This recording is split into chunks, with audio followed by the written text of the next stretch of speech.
السلام عليكم ورحمة الله وبركاته. ازيكم عاملين ايه؟ يا رب تكونوا بخير. النهاردة هنعمل مع بعض طاجن البامية باللحمة. حلو جدا جدا، وخصوصا لو لحمة ضاني، بس اللحمة دي لحمة عجالي عادية، ماهيش ضاني يعني. المكونات بتاعتها زي ما انتوا شايفين كده مع بعض. معايا هنا نص كيلو من اللحمة، واللحمة بتاعتي تكون متقطعة قطع زي ما انتوا شايفين كده، وتكون فيها نسبة دهن عشان تدي للبامية بتاعتي طعم. معايا هنا كمان نص كيلو من البامية، ومعايا عصير طماطم، هنا ملح وسكر. معايا كمان معلقة كبيرة من الصلصة الجاهزة، معلقة كبيرة من الثوم المفروم، ومعلقة كبيرة من الفلفل المفروم. الفلفل ده فلفل احمر وفلفل اخضر، المتاح عندك تشتغلي بيه. معايا هنا كمان بصلاية كبيرة مفرومة. والتوابل بتاعتنا: نص معلقة من الفلفل الاسود، وربع معلقة من السبع بهارات.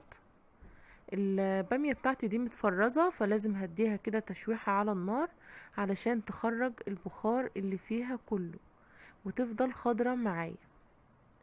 تمام. اول حاجة كده معايا طاسة على النار، هنزل فيها بالبامية. وطبعا انا كنت حطيت لها معلقة صغيرة كده من الزيت بحيث ان انا اشوحها فيها.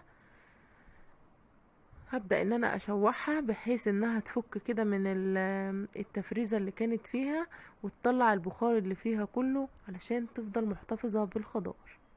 هنا بقى ضفت لها معلقة كبيرة من الثوم، خدت يعني كمية نص كمية الثوم، وكمان نص كمية الفلفل المفروم، وهشوحهم مع بعض كويس قوي. هديهم تشويحة كده، التشويحة دي بتديها تست حلو جدا جدا جدا. وافضل اقلب فيها بقى لحد ما البامية بتاعتي بتبدأ انها ايه، يعني بدأ في السوا كده.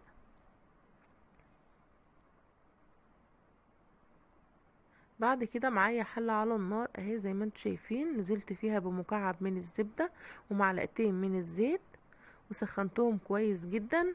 هنزل عليهم بقى باللحمة علشان تاخد صدمة كده من كل الجهات، والمسام بتاعت اللحمة تتقفل.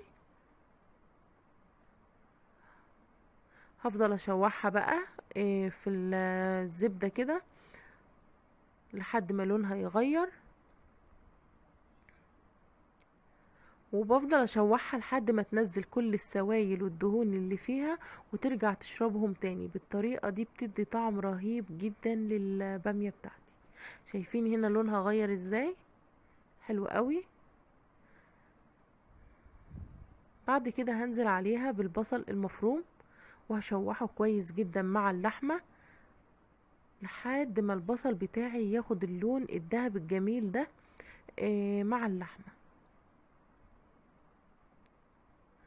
وبعد كده اهو، بعد ما لونه غير كده، هنزل عليه بالثوم المفروم، باقي الثوم، ونشوحهم برضو مع بعض كويس لحد ما الثوم بتاعي يبدأ لونه يغير. كمان هنزل عليه بقى بالفلفل المفروم، ونديله برضو تشويحة حلوة قوي.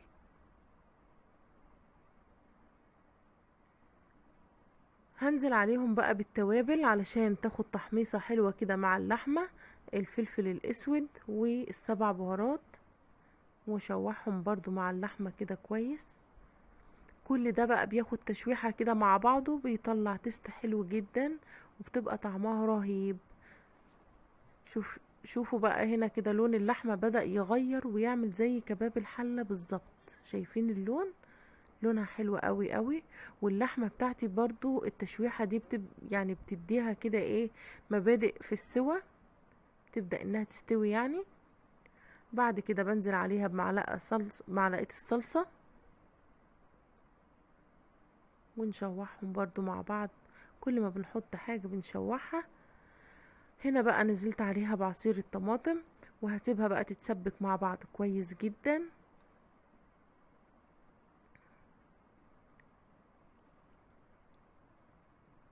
بعد كده هحط لها ربع معلقة من السكر.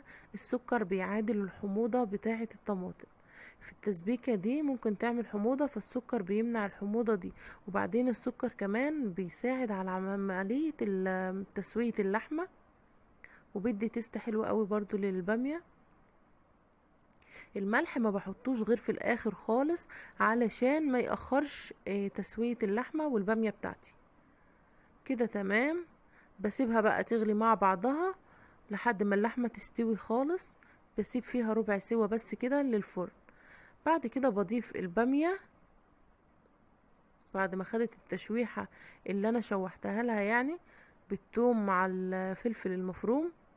بقوم نازلة على اللحمة بقى بالبامية. شايفين لون البامية اخضر وحلو ازاي؟ بقلبهم مع بعض كويس. بس هي هنا كانت الصوص بتاع البامية تقيل شوية، فانا جبت له مية مغلية وهزودها بيه.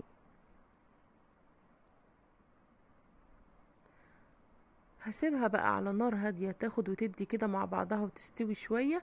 هسيب الربع الاخير في السوا زي ما قلت لكم للفرن، علشان لما احطها في الطاجن تديله طعم، يعني الطاجن يديلها طعم حلو قوي قوي وهي في الفرن. كده تمام. طبعا الملح ما بحطوش غير في الاخر زي ما قلت لكم، علشان ما يأخرش من سوى الاكل بتاعي.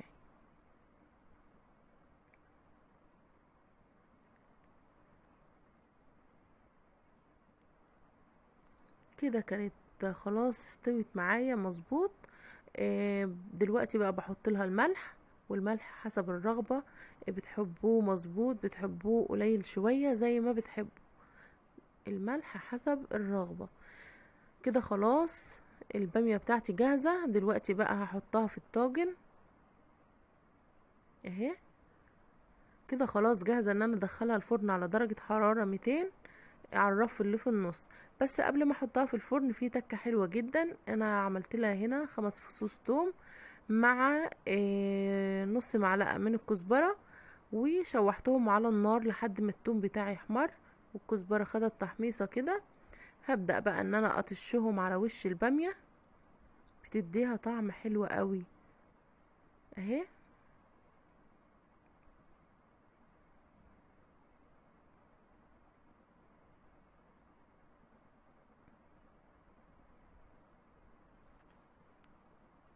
جربوها بقى بالطريقة دي هتعجبكم جدا. كده تمام. هقلبها بقى تقليبة كده عشان تنزل في البامية كلها، وبعد كده هدخلها الفرن تاخد وش من فوق وتاخد طعم الفرن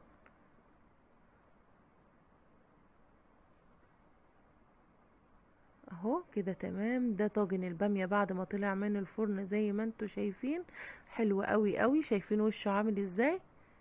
يا رب يكون عجبكم الفيديو. ما تنسونيش بقى باللايك والشير والاشتراك في القناة وتفعيل الجرس عشان يوصلكم مني كل جديد.